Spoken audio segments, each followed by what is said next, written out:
If you've been named the executor of an estate in Minnesota, the question keeping you up at night is probably, how long is this actually going to take? Weeks, months, years? Here's the honest answer up front. Most Minnesota probates take somewhere between 6 months and a year. And there's one legal rule that makes it nearly impossible to finish faster, no matter how organized you are. In this video, I'll show you the real timeline, the one thing that sets the floor, what speeds it up, what drags it out, and what single factor that most executors don't realize is controlling the clock. I'm Arne Johansson. I'm a realtor here in Minneapolis, and I've helped a lot of executors through this process, especially the part where there's a house to deal with, which is often what determines how long the whole thing takes. I'm not an attorney, so this is just general information. It's not legal advice, but if there's a property involved and you want help getting it handled efficiently so probate can actually close, book a free call with me in the Calendly link in the description. There's no pressure, there's no obligation. Now let's get into the timeline. So let's start with the real numbers so you can set your expectations. For a straightforward, uncontested estate handled through informal probate, which is the most common kind in Minnesota, you're typically looking at 6 to 12 months from start to finish. A real clean, simple estate can wrap up closer to 6 months. But if things are complicated, disputes, a will contested, complex assets, or a formal or supervised probate, it can stretch to 12, 18, or 24 months, even more than that. So when someone asks me how long, my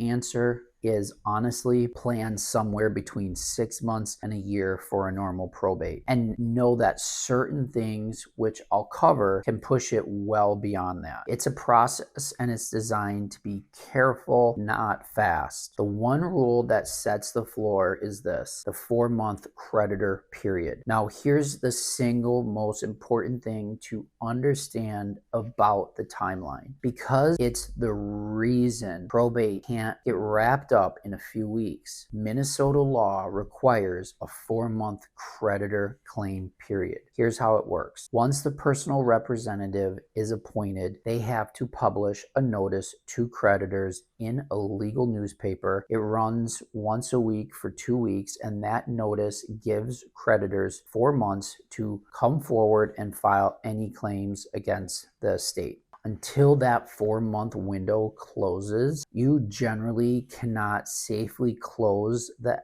estate or distribute anything to the heirs, because a valid claim could still show up. So even in the simplest, cleanest estate on earth, you're looking at that 4-month clock plus the time to get appointed on the front end and wrap up what's going on the back end. That's why a few weeks is never realistic. The 4-month creditor period is the floor. So let's walk the actual phases so you know what you're in for. Phase 1, filing and getting appointed. You file the petition with the death certificate and the will, and the court or the register appoints you as a personal representative. That usually takes about 1 to 2 months. Phase 2, you inventory and value the assets, figure out everything the person owned and what is it worth. And then phase 3, running at the same time, you publish that creditor notice and the 4-month clock starts. Phase 4, you pay the valid debts and any taxes owed by the estate. And phase 5, once the creditor period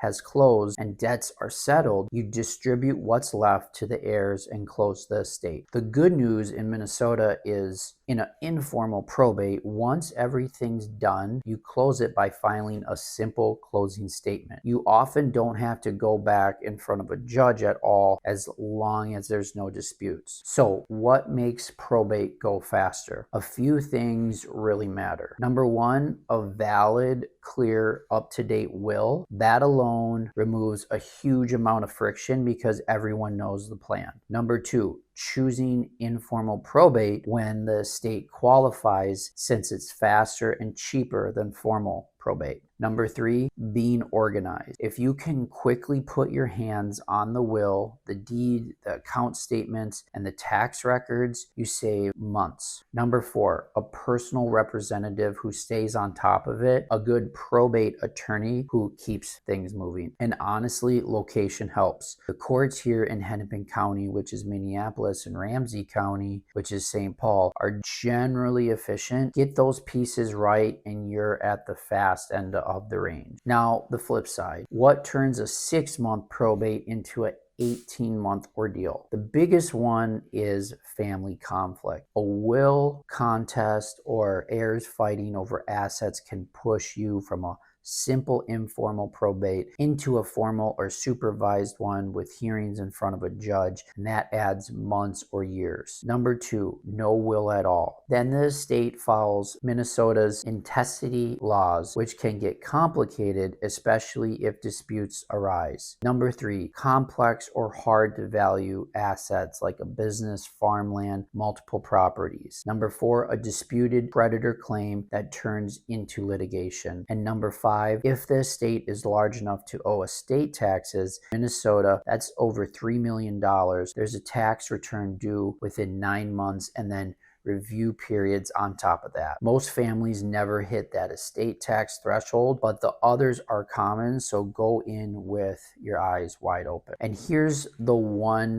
most executors don't see coming, and it's my world. If there's real estate that has to be sold, the sale of that house often controls your entire timeline. Here's why. The estate generally has to stay open until the house actually sells, closes. So if the home sits on the market for months, or if it's in rough shape and scares off buyers, or someone's still living there, your whole probate is stuck waiting on that sale. This is exactly where the right agent shortens the entire process. Getting the house priced correctly, prepped, and sold efficiently, and with my construction background, knowing what to fix and what to skip can take months off your probate. And remember, you can list and sell the home during probate once you're appointed. The proceeds just stay in the estate until it's safe to distribute. So if a house is part of your estate, don't treat the sale as an afterthought. It's often the long pole in the tent. So a question I hear constantly is, can the heirs get their money before the whole thing is closed? Sometimes, yes. A personal representative can make partial distributions as long as they hold back enough to cover any remaining debts and taxes. But here's the caution. If you distribute too much too early and a tax bill or a valid claim shows up later, the personal representative can actually be held personally responsible for it. So that's a big deal. So most good executors and their attorneys are careful here. They wait until that creditor period closes, confirm no surprises, and often use holdbacks or repayment agreements before releasing funds. Bottom line is, some money can sometimes move early, but the smart and safe approach is patience. So if you are the executor and you want this done as fast as it responsibly can be, here's your short list. Get appointed promptly and publish that creditor notice as early as possible. 4-month clock doesn't start until you do. So every week you wait is a week added to the end. Stay organized with the documents. Line up your team early. A probate attorney, a CPA if there are tax questions, and if there's a house, an agent who's handled probate sales. And don't let it drift. Probate has a way of stalling when everyone assumes someone else is handling the next step. Keep momentum and you'll land at the fast end of the range. So how long does probate take in Minneapolis? Usually it takes 6 months to a year, with that 4-month creditor period setting the floor and the sale of any real estate often deciding whether you're at the fast end or the slow end. If there's a house in the state and you want it handled efficiently so your probate can actually close, that's exactly what I do. Book a free call with the Calendly link in the description and I'll help you make a plan. If you haven't seen them them. My videos on what happens to a house when someone dies in Minnesota and how to sell a house in probate go hand in hand with this one. They're all in my inherited and probate properties playlist. And subscribe if this helped. I make calm, practical guides for exactly these situations. Take care, and I'll see you in the next video.